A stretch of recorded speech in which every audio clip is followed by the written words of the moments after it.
नमस्कार साथियों, क्या हाल है सभी के। आशा करता हूँ आप सभी लोग स्वस्थ होंगे और आपने अपनी पढ़ाई को जो है नियमित रूप से जारी रखा होगा। दोस्तों, ज्योग्राफी के सेशन की जब हम बात करते हैं तो बहुत सी जो टॉपिक्स हैं वो ऐसे हैं जो बिल्कुल इनिशियल लेवल के टॉपिक होते हैं। शुरुआत वहाँ से ही की जाती है। उसका कारण यह है कि अगर आपने बेसिक टॉपिक्स को ठीक से और शुरुआती स्तर पर पढ़ लिया तो आगे के जो टॉपिक है वहाँ से आपको रिलेट करने में दिक्कत आती नहीं है। तो कुछ इस ही प्रोसीजर को फॉलो करते हुए आइए शुरू कर लेते हैं। पहला टॉपिक नाम रहेगा अक्षांश एवं देशांतर। अब क्योंकि अक्षांश और देशांतर यूं बोलने को एक टॉपिक है, बट ये दोनों अलग टॉपिक हैं। मतलब अक्षांश एक टॉपिक और दूसरा टॉपिक देशांतर। इन दोनों में से भी सबसे पहले हम जो टॉपिक पढ़ेंगे वह रहेगा कौन सा? अक्षांश। तो अक्षांश को हम यहां से पढ़ना शुरू करेंगे। दोस्तों, दो बातें मैं आपको यहां पर बोलना चाहूंगा। पहली, मेरी इस चीज की गारंटी है कि जो टॉपिक मैं पढ़ा दूंगा, अगर उस टॉपिक से क्वेश्चन आता है तो बाहर नहीं जाएगा जो मैं पढ़ा दूंगा उससे। और दूसरा, जो मैं पढ़ा दूंगा वो समझ में आएगा।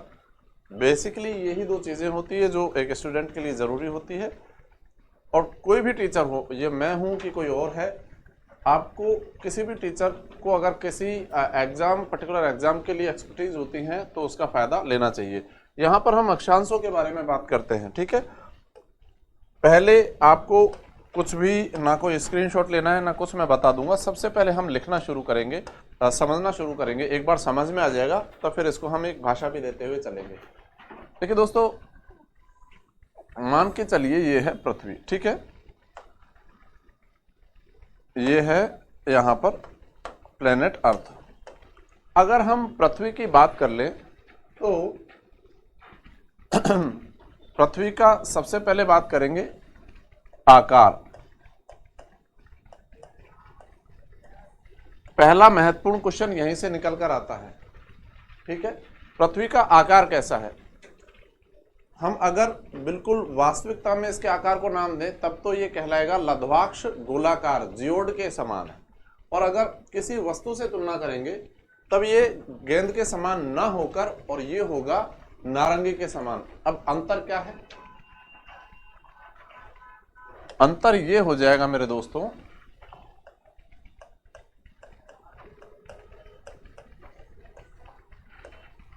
वास्तविक आकार क्या हो जाएगा? ये नाम याद रखिएगा दोस्तों, परीक्षाओं में बहुत आते हैं नाम। लध्वाक्ष गोलाकार, या हम कह सकते हैं जियोड के समान, ठीक है। और अगर हम तुलना करने लगें कि किस वस्तु के समान है, आकार की तुलना, तो पृथ्वी नारंगी के समान है, संतरे के समान है, ना कि बॉल के समान। अब दोनों में अंतर क्या है वो भी समझेंगे, लेकिन लिखेंगे कि नारंगी या संतरे के समान। रीजन क्या है? रीजन ये है कि पृथ्वी पूरी तरह से गोल दोस्तों नहीं है।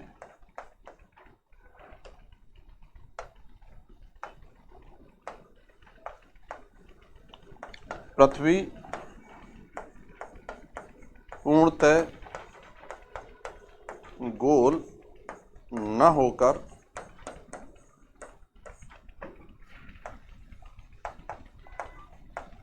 ध्रुवों पर चपटी है। अब इसको समझिए एक बार, क्योंकि गोल नहीं है, चपटी है। कहां से? ये तो है नॉर्थ पोल, उत्तरी ध्रुव, और ये है साउथ पोल, दक्षिणी ध्रुव, ठीक है। उत्तरी ध्रुव और दक्षिण ध्रुव पे से ये थोड़ी सी चपटी है। हिसाब ऐसा है दोस्तों कि पृथ्वी अपनी धुरी पर घूमती है पश्चिम दिशा से और पूर्व दिशा में। इसका सबसे बड़ा प्रमाण क्या है कि हमारे प्लेनेट पर, प्लेनेट अर्थ पर जो सूर्योदय होता है वो पूर्व में होता है और जो सूर्यास्त होता है वो पश्चिम में होता है। इससे पता लगता है कि हमारी पृथ्वी अपने अक्ष पर, अपनी धुरी पर, अपने एक्सिस पर पश्चिम से पूर्व की ओर घूम रही है।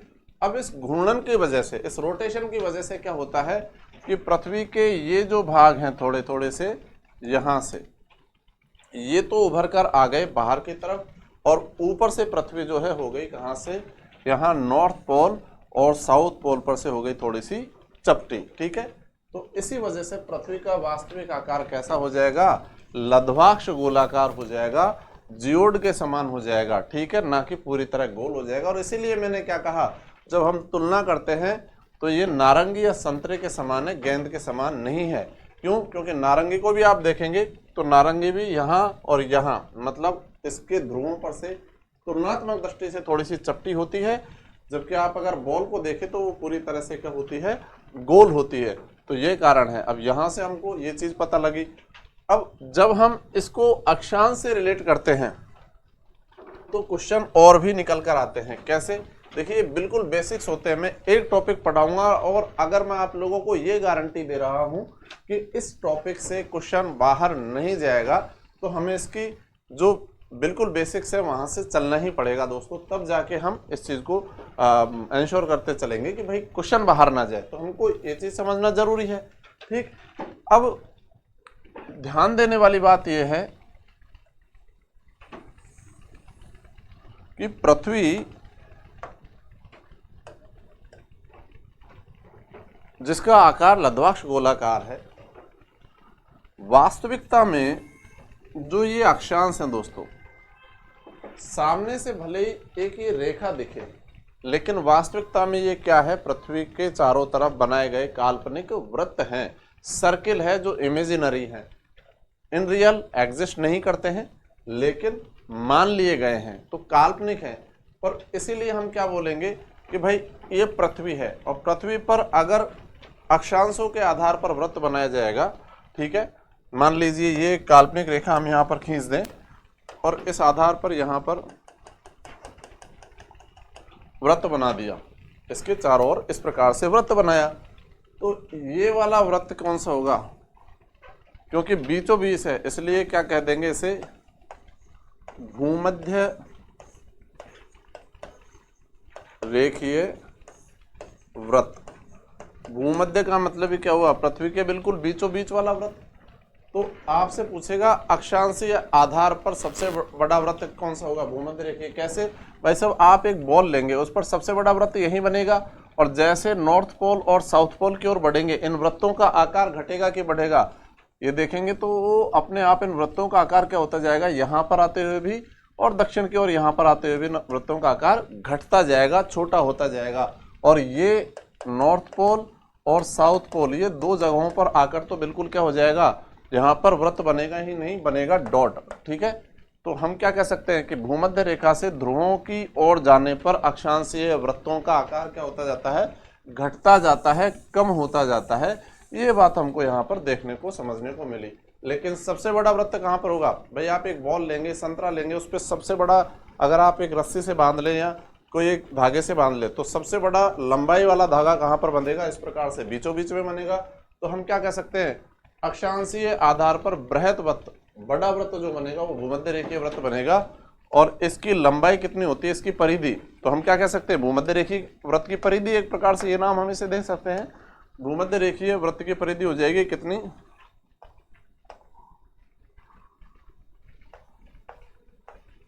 40,075 किलोमीटर।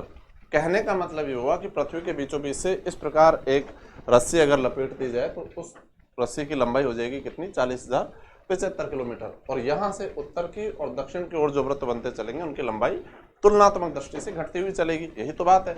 लेकिन ये तो भूमध्य रेखीय वृत्त हुआ। इसी प्रकार अगर हम एक काम और करें कि अगर हम वृत्त बनाएं, ये तो है नॉर्थ पोल, उत्तरी ध्रुव, और यहाँ पर है साउथ पोल, दक्षिणी ध्रुव।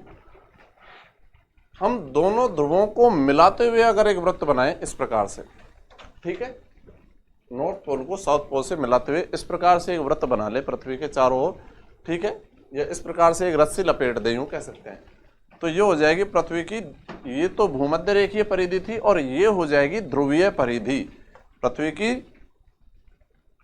ध्रुवीय परिधि। तो मान के चलें ये हमने एक वृत्त बनाया जो क्या हो गया, पृथ्वी की ध्रुवीय परिधि।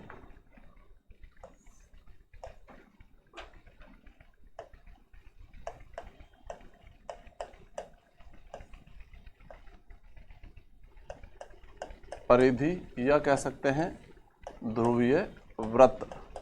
अब पृथ्वी का भूमध्य रेखीय वृत्त की लंबाई कितनी थी दोस्तों, 40,075 किलोमीटर। लेकिन हम ध्रुवीय परिधि या ध्रुवीय वृत्त की लंबाई की अगर बात कर ले तो यहां पर जो लंबाई निकल कर आती है वो निकल कर आती है 40,000 किलोमीटर। अब इससे एक बात तो साबित हो गई कि पृथ्वी पूरी तरह से गोल नहीं है, क्योंकि अगर गोल होती तो यहां पर ये जो 75 किलोमीटर है और यहां पर ये जो 75 किलोमीटर नहीं है, ये जो अंतर आया है 75 किलोमीटर का, ये ना आता। और अगर अंतर आया है इसका मतलब पृथ्वी पूरी तरह से गोल नहीं है। तो ये बेसिक्स हमने जान ली कि पृथ्वी का आकार कैसा है, ठीक है, पृथ्वी ध्रुव से थोड़ी सी चपटी है, पृथ्वी की भूमध्य रेखीय परिधि क्या है और कितनी है, ध्रुवीय परिधि या ध्रुवीय वृत्त क्या है और कितना है, इन सब के बारे में जाना। इनको ही फॉलो करते हुए अब देखिए मैंने आपको क्या बताया, सभी अक्षांश और देशांतर क्या है, काल्पनिक है। इस चीज को यहां पर कंसीडर करेंगे।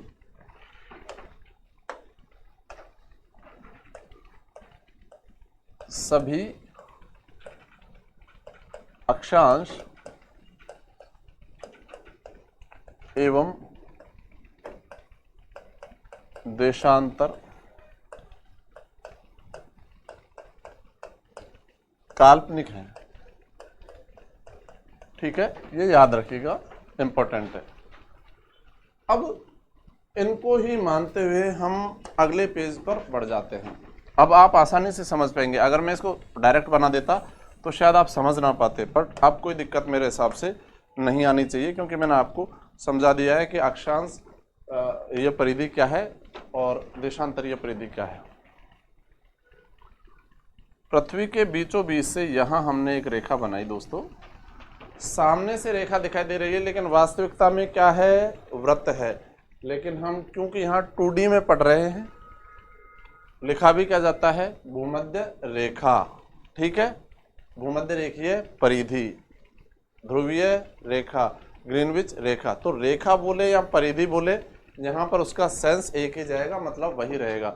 भूमध्य रेखा की बात करेंगे तो इसको डिग्री में बात करें, अक्षांशों में 0 डिग्री अक्षांश बोला जाता है इसको, या कह सकते हैं 0 डिग्री अक्षांश रेखा, ठीक। 0 डिग्री अक्षांश रेखा का ही दूसरा नाम हो जाएगा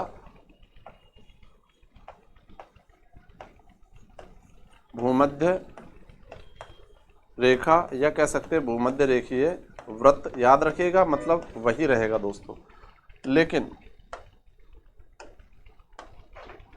इसका एक नाम और है और वो भी हमें पता होना चाहिए, इसे ही कहा जाता है विषुवत रेखा या विषुवत वृत्त। विषुवत रेखा या विषुवत वृत्त इसे जो है कहा जाता है। बात समझ में आई। पृथ्वी के बीचों बीच से होकर जो काल्पनिक रेखा गुजरती है, ठीक है, उसको भूमध्य रेखा या भूमध्य रेखीय वृत्त, विषुवत रेखा या विषुवत रेखीय वृत्त, या 0 डिग्री अक्षांश रेखा या 0 डिग्री अक्षांश रेखीय वृत्त कहा जाता है। याद रखेंगे, काल्पनिक है। अब इसके नॉर्थ की तरफ अगर हम बढ़ जाएं, मतलब ये, तो ये पूरा क्षेत्र क्या है, उत्तरी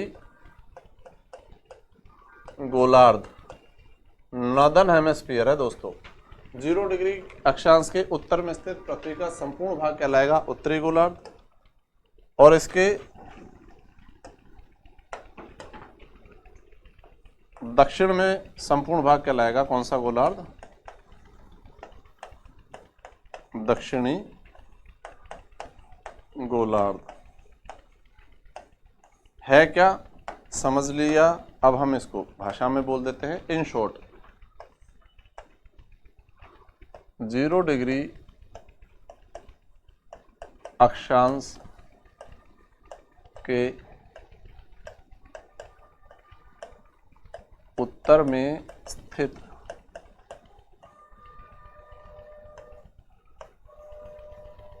पृथ्वी का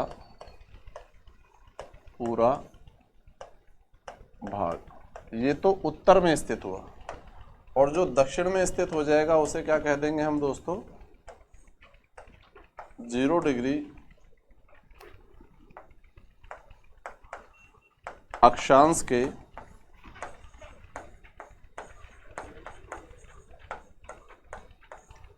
दक्षिण में स्थित भाग। एक बात यहां पर गौर करना पड़ेगी आपको दोस्तों, इन शब्दों का मतलब पता है। उत्तरी गोलार्ध गोले का अर्ध उत्तरी भाग, उत्तरी गोलार्ध और दक्षिणी गोला अर्ध मतलब 0 डिग्री के नीचे का गोले का दक्षिणी भाग आधा भाग। ठीक, मैंने एक शब्द यहां पर लिखा है और सब शब्द आप समझे होंगे ना समझे होंगे। ये विषुवत क्या है? विषुवत का मतलब ये हुआ दोस्तों कि देखिए, ये टर्म भी अपने आप आने वाले टॉपिक में इसके समझाऊंगा ताकि आप रिलेट कर पाए। पर एक बार आपको बता देना जरूरी है, साल में 2 दिन ऐसे होते हैं जब सूरज बिल्कुल सीधा चमकता है। कौन सी रेखा पर? भूमध्य रेखा पर या 0 डिग्री अक्षांश रेखा पर। ठीक है भाई, साल में 2 दिन ऐसे होते हैं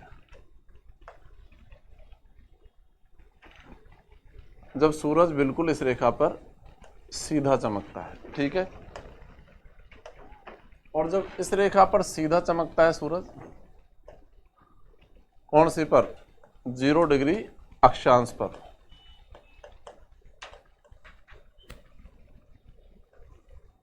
उसको कहा जाता है विषुव।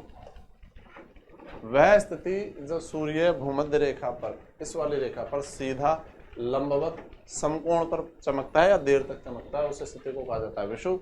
ये स्थिति 2 दिनों पर होती है दोस्तों। एक स्थिति होती है कौन से दिन? साल में 21 मार्च, और दूसरी स्थिति होती है कौन सा? 23 सितंबर। ये विषुव की स्थिति साल में 2 दिन होती है, और विषुव की स्थिति के कारण ही भूमध्य रेखा को भी हमने नाम दे लिया क्या? विषुवत रेखा। अभी हमने केवल इतना जाना है कि ये नाम कहां से आ गया। ठीक है, इसके बाद आगे बढ़ेंगे।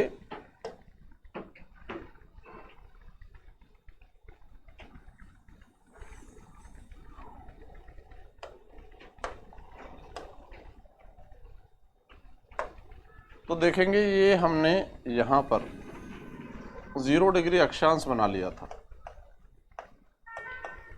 ठीक, 0 डिग्री अक्षांश रेखा, इसी को हमने दे दिया नाम भूमध्य रेखा या विषुवत रेखा। यहां तक की बात तो आपको आ गई समझ में, और ये भी बता दी इसके ऊपर वाला उत्तरी और इसके नीचे वाला दक्षिणी गोलार्ध हो गया। लेकिन अब हम 0 डिग्री के उत्तर में बढ़ते हैं। ठीक है, मतलब हम उत्तरी गोलार्ध में बढ़ते हैं। तो यहाँ एक लाइन है, काल्पनिक रेखाएं हैं सभी। तो ये जो लाइन अब मैंने बना दी ये भी काल्पनिक है। इसे कहा जाता है 23.5 डिग्री उत्तरी अक्षांश रेखा। 23.5 डिग्री उत्तरी अक्षांश रेखा।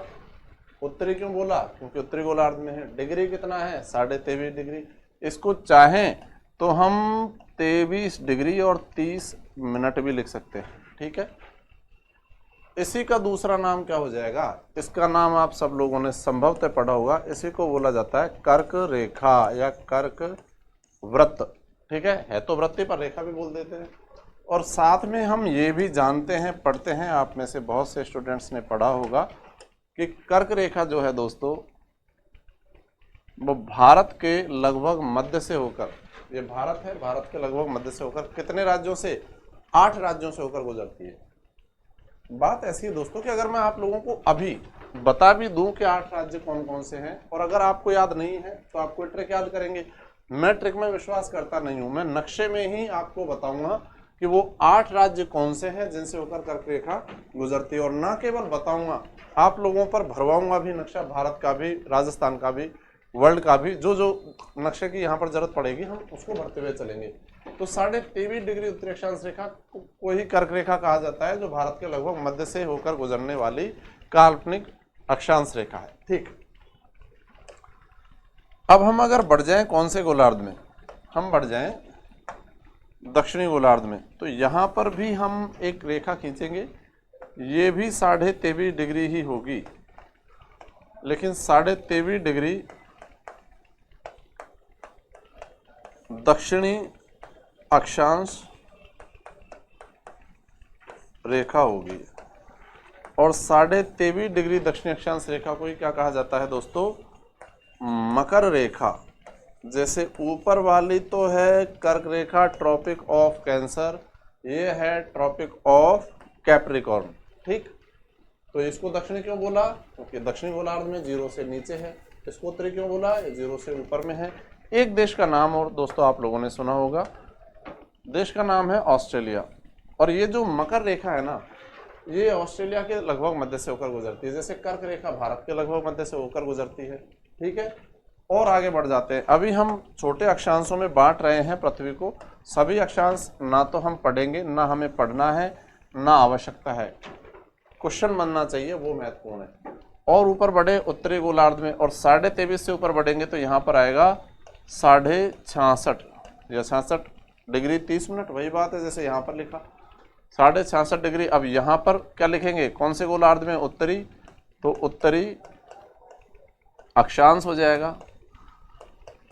और 66.5 डिग्री उत्तरी अक्षांश को ही हम क्या कह देते हैं दोस्तों, 66.5 डिग्री उत्तरी अक्षांश को ही हम दूसरा नाम देते हैं, कौन सी रेखा, आर्कटिक रेखा।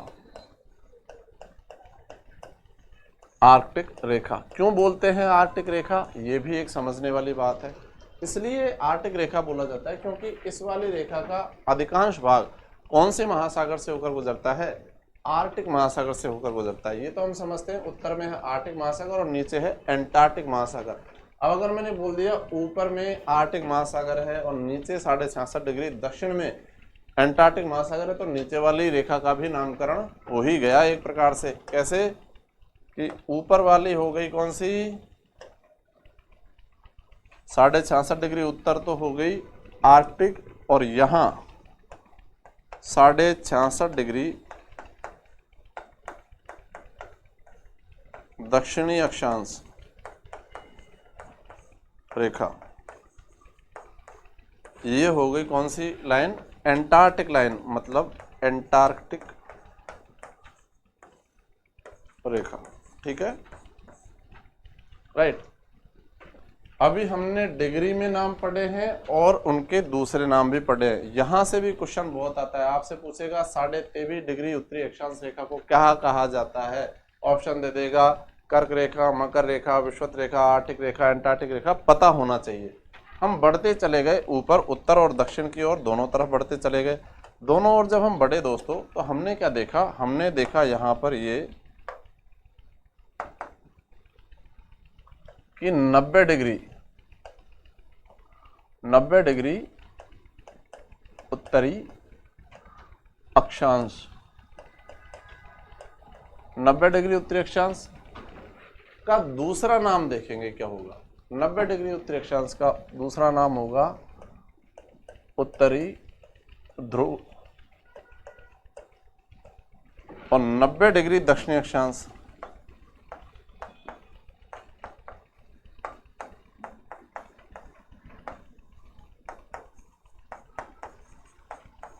का दूसरा नाम होगा कौन सा ध्रुव, दक्षिणी ध्रुव। ये नॉर्थ पोल और ये साउथ पोल धरती का। लेकिन आप देखेंगे यहां सब जगह मैंने एक शब्द लिखा है ये, क्या मैंने यहां पर ऐसा शब्द लिखा, नहीं लिखा। क्यों नहीं लिखा, यहां से ही एक क्वेश्चन बनता है। देखिए समझेंगे आप, ये 0 डिग्री है, ठीक है। अब इसको चाहे रेखा मान ले कि व्रत मान ले, मान लीजिए हम व्रत मान लेते हैं।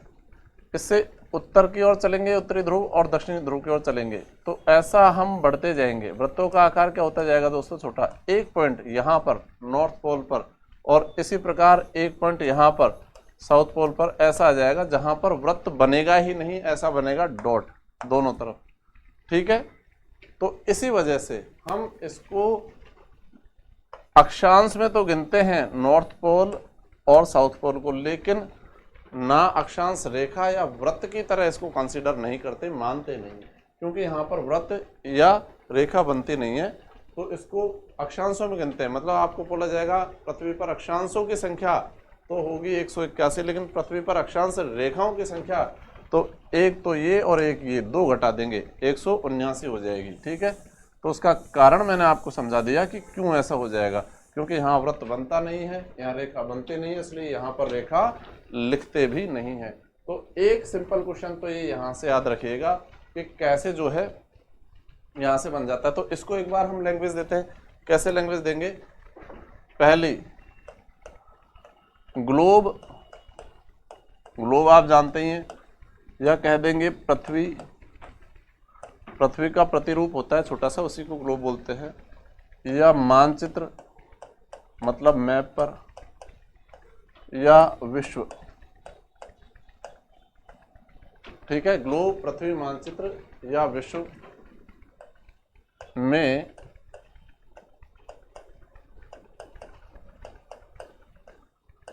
अक्षांशों की कुल संख्या। और देखो, इसको रटना नहीं है दोस्तों, ठीक है, इसको समझना है। आंसर हमारे डायग्राम से आ ही जाएगा। कैसे? 0 से लेकर और हम चलते चले यहाँ तक 90, तो 0 के बाद 1 से 90 उत्तर में, 0 के बाद 1 से 90 दक्षिण में, मतलब 90 उत्तर में और 90 दक्षिण में, और एक 0 वाले को भी तो कंसीडर करेंगे, तो 90 प्लस 90 प्लस ये एक रेखा ये। ठीक है, तो पृथ्वी पर अक्षांशों की कुल संख्या कितनी हुई दोस्तों मिलाकर? 90 उत्तरी गोलार्ध में, 90 दक्षिणी गोलार्ध में, और एक कौन सी हो जाएगी? 0 डिग्री अक्षांश रेखा या भूमध्य रेखा इज इक्वल टू कितनी हो जाएगी दोस्तों? 181। क्वेश्चन की लैंग्वेज जरूर याद रखना दोस्तों, यहां पर अक्षांशों की संख्या पूछी है। लैंग्वेज को अगर हम थोड़ा सा चेंज कर दे और हम यहां पर बोलना शुरू करें क्या? ग्लोब, पृथ्वी, मानचित्र या विश्व में अक्षांश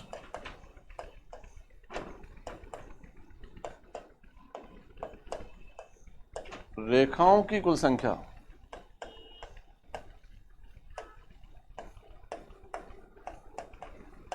अब रेखाओं की संख्या की जब बात करेंगे तो मैंने अभी थोड़ी देर पहले बताया था कि उत्तरी ध्रुव और दक्षिणी ध्रुव, उत्तरी ध्रुव और दक्षिणी ध्रुव को हम अक्षांश तो मानते हैं लेकिन रेखा या वृत्त नहीं मानते। तो एक तो ये और एक ये, मतलब टोटल अक्षांशों में से हम कितने घटा देंगे? 2 घटा देंगे। 181 कुल अक्षांश है, माइनस करेंगे 2। क्या किया है -2? दोनों ध्रुव। आंसर हो जाएगा दोस्तों 179। मतलब आंसर ये भी सही है इस लैंग्वेज पे और आंसर ये भी सही है इस लैंग्वेज पर। लैंग्वेज मैटर करती है, लेकिन और क्या लैंग्वेज बन सकती है? लैंग्वेज और भी बनती है दोस्तों। तो ये लीजिए, इसकी तीसरी लैंग्वेज। केवल एक लाइन नहीं होती है जिसको बोल दिया जाता है कि भाई साहब पृथ्वी पर अक्षांश होते हैं 181, इसके बाद ये भी बनता है। अगर आप केवल इसको रटकर चले जाएंगे तो गलती होती ही होती है फिर, क्योंकि आसपास के जब ऑप्शन होते हैं 181, 179, 180, तब फिर एक बार आपको लैंग्वेज पढ़ लेनी चाहिए कि क्वेश्चन वास्तविकता में पूछ क्या रहा है। अब आपको बोले दोनों गोलार्ध हो,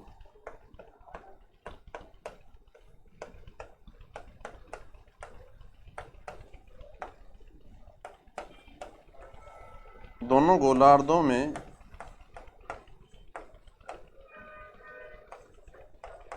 अक्षांशों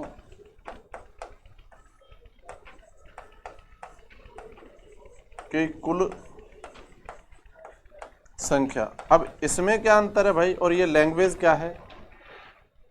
अंतर ये है, यहां पर ही मिलेगा आंसर। देखो मैंने चाहे 23.5 डिग्री उत्तर लिखा, 66.5 डिग्री उत्तर लिखा या 90 डिग्री उत्तर लिखा, इसी प्रकार यहाँ 23.5 डिग्री दक्षिण, यहाँ पर भी दक्षिण और यहाँ पर भी लिखा मैंने दक्षिण। लेकिन मुझे बताइए क्या मैंने 0 डिग्री पर कोई उत्तर या दक्षिण लिखा? नहीं लिखा। क्यों नहीं लिखा? इसलिए नहीं लिखा क्योंकि भाई 0 डिग्री अक्षांश को ही तो बेस लाइन मानकर हमने उत्तर और दक्षिण माना है, इसलिए 0 डिग्री अक्षांश को ना कभी हम उत्तर में कंसीडर करते हैं ना ही दक्षिण में कंसीडर करते हैं। और आपको बोला क्या गया है क्वेश्चन की लैंग्वेज में? क्वेश्चन की लैंग्वेज में बोला है कि दोनों गोलार्धों में, मतलब उत्तरी गोलार्ध और दक्षिणी गोलार्ध में अक्षांशों की संख्या क्या है। तो यहाँ उत्तरी गोलार्ध में 90 है और दक्षिणी गोलार्ध में भी 90 है। 0 को अब हम कंसीडर नहीं करेंगे। अगर हम पूरी पृथ्वी पर देखते तब तो हमने इसे कंसीडर कर लिया था, लेकिन जब हम देख रहे हैं दोनों गोलार्धों में, जब हम दोनों गोलार्धों में देख रहे हैं तो उत्तरी गोलार्ध और दक्षिणी गोलार्ध में जब देखते हैं तो 0 डिग्री को यहाँ से हटा देते हैं और इसीलिए आंसर क्या हो जाएगा दोस्तों? इसीलिए हो जाएगा 90 डिग्री। 90 अक्षांश तो हो जाएंगे कहाँ पर? उत्तरी गोलार्ध में, और 90 हो जाएंगे दक्षिणी गोलार्ध में, और आंसर हो जाएगा 180।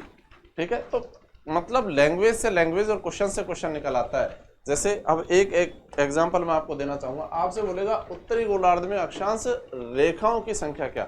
यहाँ पर तो मैंने बोला उत्तरी गोलार्ध में अक्षांश कितने हैं? 90। लेकिन आपसे बोलते उत्तरी गोलार्ध में अक्षांश रेखाओं की संख्या कितनी है? तो ये उत्तरी गोलार्ध में 90 तो अक्षांश इसमें से इसको हम रेखा नहीं मानते, तो संख्या कितनी हो जाएगी? 89। इसी प्रकार आपसे बोलते दक्षिणी गोलार्ध में अक्षांश रेखाओं की संख्या कितनी हो जाएगी? तो अक्षांश तो 90 है लेकिन इसको रेखा नहीं मानते, तो एक घटा देंगे, ये भी कितनी हो जाएगी? 89। तो क्वेश्चन बहुत सारे बनते हैं दोस्तों। क्वेश्चन बनता है कि विश्व में अक्षांशों की कुल संख्या 181, पृथ्वी पर अक्षांश रेखाओं की कुल संख्या 179। दोनों ही गोलार्ध में कुल अक्षांशों की संख्या कितनी हो जाएगी? उत्तरी और दक्षिण दोनों गोलार्ध का मतलब उत्तरी गोलार्ध और दक्षिणी गोलार्ध। ठीक है, यहां पर इसका मतलब ये है में अक्षांशों की संख्या तब ये हो जाएगी 180। 0 डिग्री को हमने यहां से हटा दिया, तो ये चीज भी आपको पता यहां पर होना चाहिए। अब हमने बेसिक्स देख लिए कि भाई अक्षांशों के आधार पर हो क्या रहा है, लेकिन हम बात करेंगे कि ये जब अक्षांश बनाए गए दोस्तों, इनका उद्देश्य क्या रहा? अक्षांशों को बनाने का उद्देश्य क्या रहा? तो आपने 3 शब्द जो है सुने होंगे, मैं बताता चलूं आपको। 3 शब्द क्या होंगे? एक शब्द होता है जलवायु। मूल रूप से तो अक्षांशों के आधार पर इसी का निर्धारण किया जाता है, क्लाइमेट का, जलवायु का। साथ में एक शब्द और पढ़ते हैं हम, नाम हो जाएगा ऋतु। और जब ऋतु पढ़ते हैं तभी एक और शब्द निकल कर आता है भाई साहब, शब्द निकल कर आएगा मौसम। ये सुनने में या सामान्य बातचीत में एक जैसे शब्द लगते होंगे, लेकिन वास्तविकता में एक है नहीं। कैसे?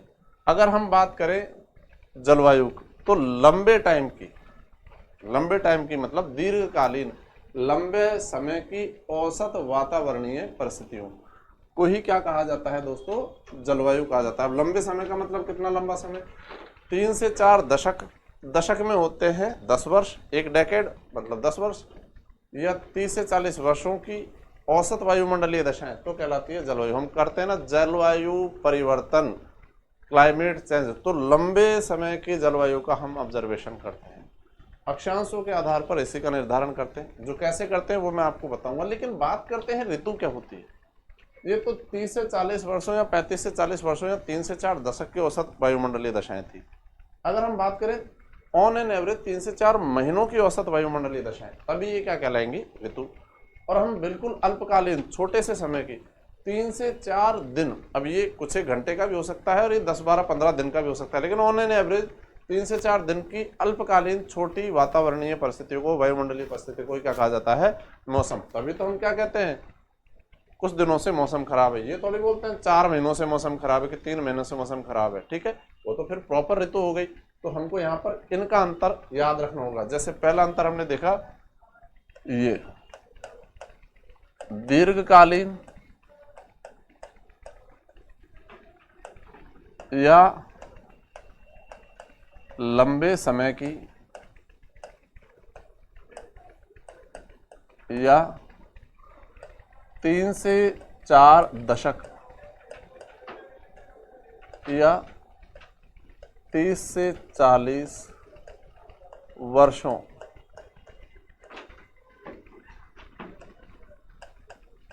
की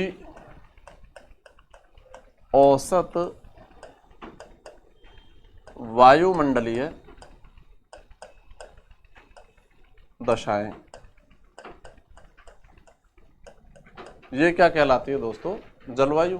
और अक्षांशों के आधार पर जलवायु का निर्धारण करेंगे। कैसे करेंगे वो हम देखेंगे अभी थोड़ी देर में, लेकिन फिलहाल बढ़ चलते हैं मौसम की ओर। मौसम क्या है? 3 से 4 महीने की औसत वायुमंडलीय दशाएं।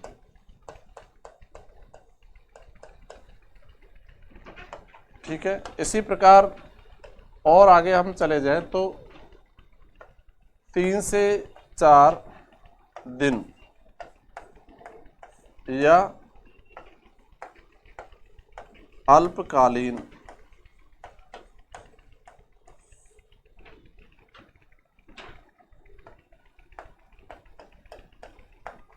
औसत वायुमंडलीय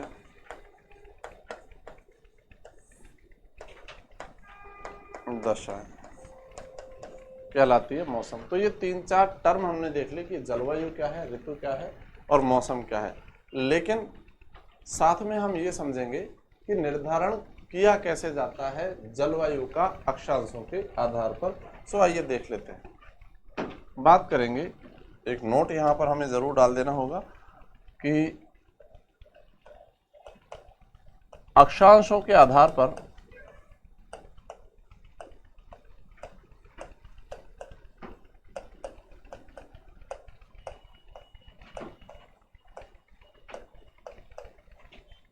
जलवायु का निर्धारण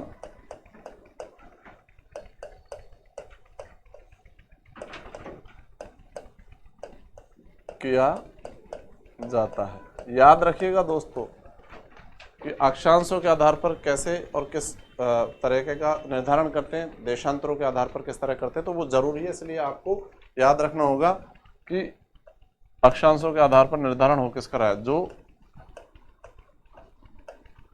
इस प्रकार है। अब किस प्रकार है, वापस हमें जाना होगा हमारे डायग्राम पर, यहां तक, ठीक है। अब जलवायु का निर्धारण हम करने जा रहे हैं, कैसे ध्यान देंगे। मान के चलिए दोस्तों, यहां पर ये है सूर्य, ठीक। सूर्य की सीधी किरणें दोस्तों पड़ेंगी इस क्षेत्र में, मतलब बेसिकली 23.5 डिग्री उत्तरी अक्षांश से 23.5 डिग्री दक्षिण अक्षांश के मध्य वाला क्षेत्र, या कर्क रेखा से मकर रेखा के मध्य वाले क्षेत्र में सूर्य की सीधी किरणें पड़ती हैं। यही तो बात है, ठीक है। और अगर सूर्य की सीधी किरणें पड़ेंगी, ठीक है, तो यहाँ तापमान ज़्यादा होगा कि कम होगा? सामान्य सी बात है कि तापमान भी ज़्यादा होगा, और तापमान अगर ज़्यादा होगा तो उस क्षेत्र को क्या कहा जाएगा? उष्ण कटिबंध। कटिबंध, फिर ये नया शब्द आया, कटिबंध क्या है? तो अक्षांशों के बीच का क्षेत्र, वो कोई सा भी अक्षांश हो, अक्षांशों के बीच का क्षेत्र कटिबंध, बेल्ट या जोन कहलाता है। हम इसे लिखेंगे भी, लेकिन आपको टर्म की समझ होनी चाहिए है क्या। तो अक्षांशों के बीच का क्षेत्र कटिबंध, बेल्ट या जोन कहलाता है, ठीक है। तो उष्ण कटिबंध का विस्तार कहाँ से कहाँ तक हो जाएगा? अगर हम डिग्री में बोलेंगे तो 23.5 डिग्री उत्तरी अक्षांश रेखा से 66.5 डिग्री उत्तरी अक्षांश रेखा के बीच का क्षेत्र। हम इन रेखाओं के आधार पर बोलेंगे तो कर्क रेखा से मकर रेखा के मध्य का संपूर्ण क्षेत्र उष्ण कटिबंध में आ जाएगा। और अगर बोलेंगे तो कर्क व्रत से मकर व्रत या 23.5 डिग्री उत्तरी अक्षांश रेखीय व्रत से 23.5 डिग्री दक्षिणी अक्षांश रेखीय व्रत के मध्य का संपूर्ण क्षेत्र दोस्तों आ जाएगा किसमें, उष्ण कटिबंध में। तो यहां पर इस चीज को हम एक बार देखते हैं। उष्ण कटिबंध कहां से कहां तक को होगा, तो उष्ण कटिबंध बेसिकली होगा यहां इस वाले क्षेत्र में। क्या भारत का कोई हिस्सा इसमें आता है? हाँ जी, जीरो यहां पर 23.5 डिग्री के दक्षिण वाला हिस्सा, इसके नीचे वाला भारत जो है कर्क रेखा के दक्षिण वाला भारत, वो संपूर्ण क्षेत्र किसमें आता है, उष्ण कटिबंध में आता है। अब एक चीज और आपको समझनी पड़ेगी, लेकिन उसके लिए पहले हम जो है लैंग्वेज दे लेते हैं। सबसे पहले यहां पर लिखेंगे पहला उष्ण कटिबंध। तो उष्ण का मतलब होता है गर्म या उष्ण कटिबंधीय जलवायु। विस्तार कहां से कहां तक देखा हमने, ये रहा विस्तार। विस्तार हमने देखा। अगर आप इसमें लिखना चाहे 23.5 उत्तर से 23.5 दक्षिण तो भी लिख सकते हैं, वह भी सही है, या फिर कर्क रेखा से मकर रेखा के मध्य का संपूर्ण क्षेत्र, यह भी सही है, जैसे भी आप लिखना चाहें। ठीक है, तो हम लिखेंगे कर्क रेखा या व्रत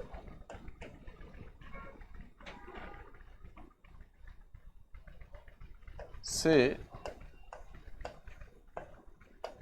मकर रेखा या मकर व्रत के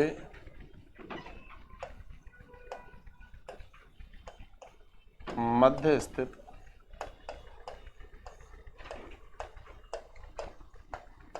संपूर्ण क्षेत्र, ये क्या कहलाता है दोस्तों, उष्ण कटिबंध। लेकिन ये तो पूरा विस्तार हुआ। अच्छा, आपसे अगर पूछ लिया जाए, जो पूछा जा चुका है, एक अवेयरनेस वाला क्वेश्चन है कि ये तो पूरी पृथ्वी पर उष्ण कटिबंध का विस्तार कर्क से मकर या 23.5 उत्तर से और 23.5 दक्षिण के बीच हो गया, लेकिन आपसे पूछ ले कि केवल कहां पर, केवल उत्तरी गोलार्ध में, या मान लीजिए पूछ ले केवल दक्षिणी गोलार्ध में, तो फिर यहाँ पर इतना हिस्सा ही तो होगा केवल उत्तरी गोलार्ध में। उत्तरी गोलार्ध का तो पूछा भी कई बार जा चुका है, और संभवतः उत्तरी गोलार्ध में पूछने का कारण भी ये रहा होगा क्योंकि भारत खुद भी कहाँ पर आता है, उत्तरी गोलार्ध में आता है। तो 23.5 डिग्री उत्तरी अक्षांश, सॉरी उत्तरी गोलार्ध में उष्ण कटिबंध का विस्तार कहाँ से हो जाएगा, 0 डिग्री अक्षांश रेखा या भूमध्य रेखा या विषुवत रेखा से लेकर और 23.5 डिग्री उत्तरी अक्षांश या कह सकते हैं कर्क रेखा के बीच का संपूर्ण क्षेत्र, ये वाला केवल उत्तरी में ये वाला जो क्षेत्र है पृथ्वी का, वह किस में आ जाएगा, उष्ण कटिबंध में आ जाएगा। और अगर दक्षिण में पूछ ले तो केवल ये हिस्सा, ओवरऑल ये वाला हिस्सा। अभी हम यहां पर क्या लिख लेते हैं, अभी हम यहां पर लिख लेते हैं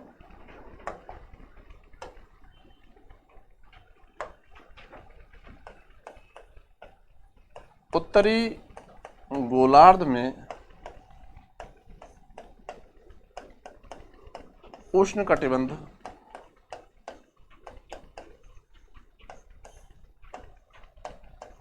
का विस्तार। उत्तरी गोलार्ध में उष्ण कटिबंध का विस्तार दोस्तों कहां से कहां तक हो जाएगा,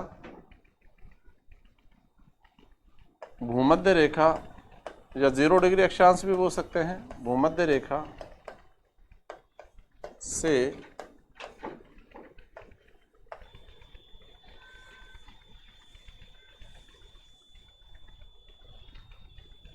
कर्क रेखा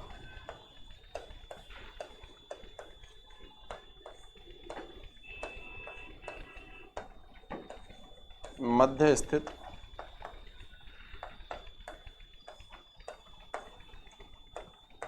संपूर्ण क्षेत्र।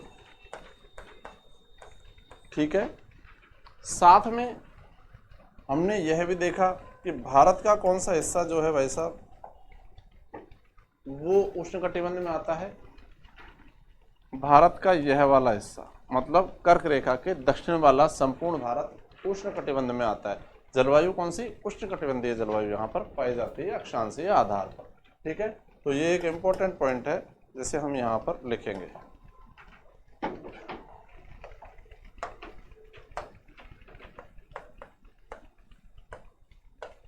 कर्क रेखा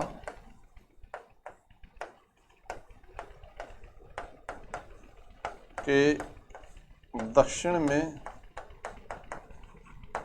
स्थित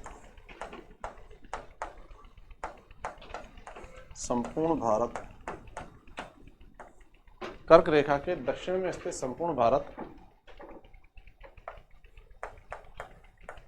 उष्ण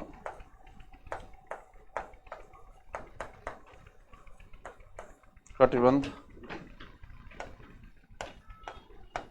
के अंतर्गत आता है। ठीक है, अब मैंने आपको एक बात और यहां पर बताई थी दोस्तों कि कर्क रेखा भारत के 8 राज्यों से होकर गुजरती है। ठीक है, उन 8 राज्यों का नाम मैं यहां पर लिख देता हूं। हालांकि जब मैं मानचित्र आपको पढ़ाऊंगा तो आप इसको मैं व्यवस्थित तरीके से बताऊंगा भी, समझाऊंगा भी, और वही टेक्निकली ज़्यादा आपके लिए इजी होगा समझना, देखना और याद रखना। यहाँ पर तो बस एक ये फैक्ट है तो मैं इसको लिख देता हूँ यहाँ पर।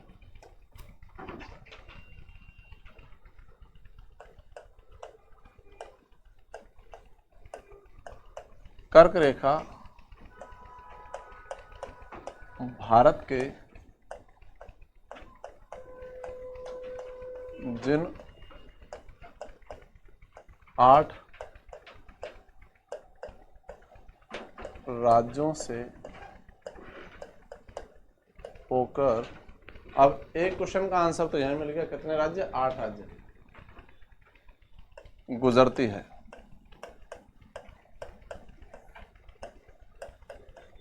अब ये गुजरती है, उनका क्रम देखेंगे तो एक दिशा से देखेंगे, या तो पश्चिम से पूर्व या पूर्व से पश्चिम। देख लेते हैं पश्चिम से पूर्व, उनका पश्चिम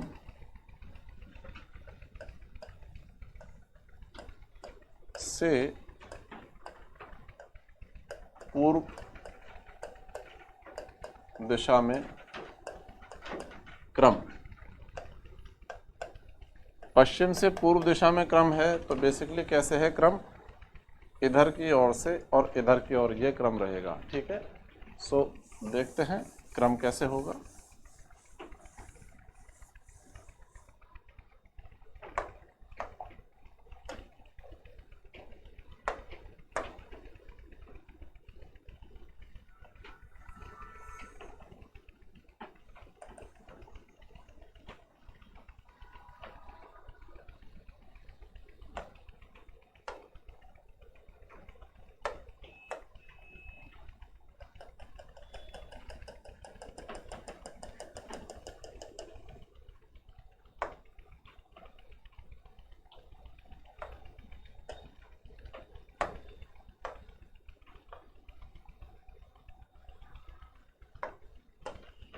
सबसे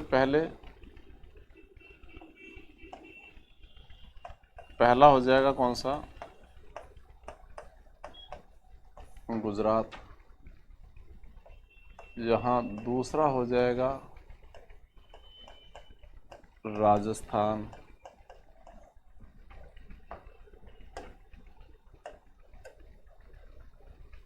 यहाँ तीसरा हो जाएगा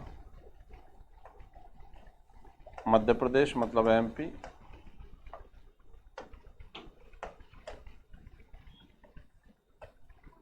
चौथा हो जाएगा छत्तीसगढ़।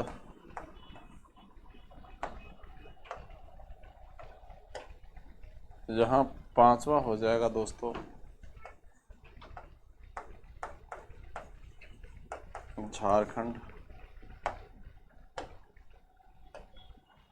छठा हो जाएगा यहाँ पर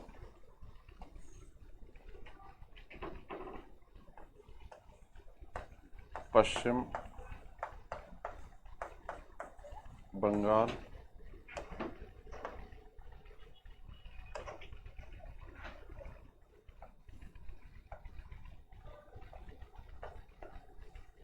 7वां हो जाएगा यहाँ पर कौन सा, अब बीच में बांग्लादेश आ जाएगा तो उसे हटा देंगे, त्रिपुरा। और 8वां और अंतिम राज्य जिससे होकर कर्क रेखा गुजरती है दोस्तों, तो यहाँ हो जाएगा 8वां राज्य मिजोरम। सो कर्क रेखा इन 8 राज्यों से होकर यहाँ पर गुजरती है, गुजरात, राजस्थान, एमपी, छत्तीसगढ़, झारखंड, पश्चिम बंगाल, त्रिपुरा और मिजोरम। हमने ये क्रम देखा दोस्तों, किस दिशा से किस दिशा में, बेसिकली पश्चिम से पूर्व दिशा में। तो ये वो 8 राज्य हो गए भारत के जहाँ से होकर कर्क रेखा गुजरती है। हमने अभी तक जो देखा, पढ़ा, समझा वो यह समझा कि अक्षांश क्या है, अक्षांश कैसे काम करते हैं, अक्षांशों का महत्व जलवायु के लिए क्या है, कैसे जलवायुवीय क्षेत्रों का निर्धारण अक्षांशों के आधार पर करते हैं। भारत के संदर्भ में भी और वैश्विक संदर्भ में भी अभी तक हमने उष्णकटिबंध के बारे में बात कर ली है। एक बार विद इन 2 मिनट्स इसको पूरे को हम क्या कर लेते हैं दोस्तों, रिवाइज कर लेते हैं। ठीक है, सबसे पहले मैंने आपको क्या बताया, सबसे पहले मैंने बताया कि पृथ्वी का आकार कैसा है। वास्तविक आकार का नाम है लद्वाक्ष गोलाकार, जियोड के समान है। अगर हम किसी वस्तु से पृथ्वी के आकार की तुलना करें तो नारंगी और संतरे के समान है। पृथ्वी पूरी तरह से गोल नहीं है, ये ध्रुवों पर से कैसी है, चपटी है। तो ये चीज़ भी हमको यहाँ पर ध्यान रखना होगा। पृथ्वी अपनी धुरी अपने अक्ष पर पश्चिम से पूर्व की ओर घूर्णन करती है। ठीक है, फिर मैंने आपको बताया कि पृथ्वी की भूमध्य रेखीय परिधि जो है वो लगभग कितनी है, 40,075 किलोमीटर, जबकि भारत पृथ्वी की ध्रुवीय परिधि कितनी है, पृथ्वी की ध्रुवीय परिधि है 40,000 किलोमीटर। और इसी से पता लगता है कि पृथ्वी पूरी तरह से गोल ना होकर क्या है, ये लद्वाक्ष गोलाकार नारंगी के समान है। सभी अक्षांश और देशांतर क्या होते हैं दोस्तों, काल्पनिक होते हैं, मान लिए गए हैं। फिर हमने बात की कि 0 डिग्री के उत्तर का जो भाग है पृथ्वी का संपूर्ण, ये उत्तरी गोलार्ध कहलाता है, और भूमध्य रेखा 0 डिग्री के दक्षिण का संपूर्ण भाग कहलाता है दक्षिणी गोलार्ध। इस शब्द को मैंने आपको जस्टिफाई किया कि विषुवत शब्द आया है विषुव से, और विषुव कैसा किसको कहा जाता है, वह स्थिति जब सूर्य कहाँ पर, भूमध्य रेखा पर सीधा लंबवत या समकोण पर चमकता है, उसे विषुव कहा जाता है। विषुव की स्थिति 2 बार होती है साल में, 21 मार्च और 23 सितंबर को, और इसीलिए विषुव की स्थिति के कारण ही भूमध्य रेखा का एक और नाम निकल कर आ गया, विषुवत रेखा। फिर हम आगे बढ़ जाते हैं और बात कर लेते हैं। यहाँ पर हमने और भी रेखाओं के नाम दिए, जैसे 23.5 डिग्री उत्तरी अक्षांश रेखा को नाम दिया कर्क रेखा, 23.5 डिग्री दक्षिणी अक्षांश रेखा को नाम दिया मकर रेखा, 66.5 डिग्री उत्तरी अक्षांश को हमने आर्टिक रेखा, और 66.5 डिग्री दक्षिणी अक्षांश को एंटार्क्टिक रेखा नाम दिया। ठीक इसी प्रकार 90 डिग्री उत्तरी अक्षांश, जिसको हम अक्षांश गिनते हैं लेकिन रेखा या वृत्त नहीं मानते, उसको हमने उत्तरी ध्रुव कहा। ठीक इसी प्रकार 90 डिग्री दक्षिण अक्षांश को हमने क्या नाम दे दिया दोस्तों, दक्षिणी ध्रुव नाम दे दिया। आगे बढ़ने पर हमने जाना कि यहाँ पर अक्षांशों के आधार पर क्या करते हैं, जलवायु का निर्धारण। लेकिन हमने समझा कि जलवायु कैसे कहते हैं, तो लंबे टाइम की, लंबे समय की, दीर्घकालीन 3 से 4 दशक या 30 से 40 वर्षों की औसत वायुमंडलीय दशाओं को हमने नाम दे दिया क्या, जलवायु। 3 से 4 महीने की जलवायु दशाओं को हमने ऋतु कहा, जबकि 3 से 4 दिन या छोटे समय की वायुमंडलीय परिस्थितियों को हमने मौसम कहा। अब अक्षांशों के आधार पर निर्धारण करते हैं किसका, जलवायु का। किस प्रकार करते हैं, तो इसमें सबसे पहले हमने समझा कौन सा, हमने उष्णकटिबंध को समझा, इसका विस्तार समझा। अब क्योंकि यहाँ पर सूरज सीधा चमकेगा लगातार, इसी वजह से यहाँ पर गर्मी ज़्यादा रहेगी, इसीलिए हमने क्या शब्द जोड़ दिया, इसीलिए हमने शब्द जोड़ दिया उष्ण मतलब गर्म। तो उष्णकटिबंध का विस्तार कहाँ से होगा, कर्क रेखा या कर्क वृत्त से मकर रेखा, मकर वृत्त के बीच का जो संपूर्ण क्षेत्र है वही क्या कहलाएगा, उष्णकटिबंध कहलाएगा। ठीक है, इसी प्रकार उत्तरी गोलार्ध में उष्णकटिबंध का विस्तार अगर केवल उत्तरी गोलार्ध में देखेंगे तो भूमध्य रेखा से और कर्क रेखा के बीच का जो क्षेत्र था उसे ही हम क्या कहेंगे दोस्तों, उष्णकटिबंध कहेंगे। कर्क रेखा के दक्षिण में जो संपूर्ण भारत का क्षेत्र है वो कौन से कटिबंध में आता है, उष्णकटिबंध के अंतर्गत दोस्तों आ जाता है। ठीक है, फिर मैंने आपको यहाँ पर यह बताया कि कर्क रेखा भारत के जिन 8 राज्यों से होकर गुजरती है उनका पश्चिम से पूर्व की ओर क्रम क्या हो जाएगा, का क्रम होगा गुजरात, राजस्थान, एमपी, छत्तीसगढ़, झारखंड, पश्चिम बंगाल, त्रिपुरा और मिजोरम। ठीक है, मैंने बताया कि ग्लोब, पृथ्वी या मानचित्र या विश्व में अक्षांशों की संख्या कितनी है, 90 उत्तरी गोलार्ध में, 90 दक्षिण गोलार्ध में, और 1 हो जाएगा 0 डिग्री। कुल अक्षांश होंगे 181।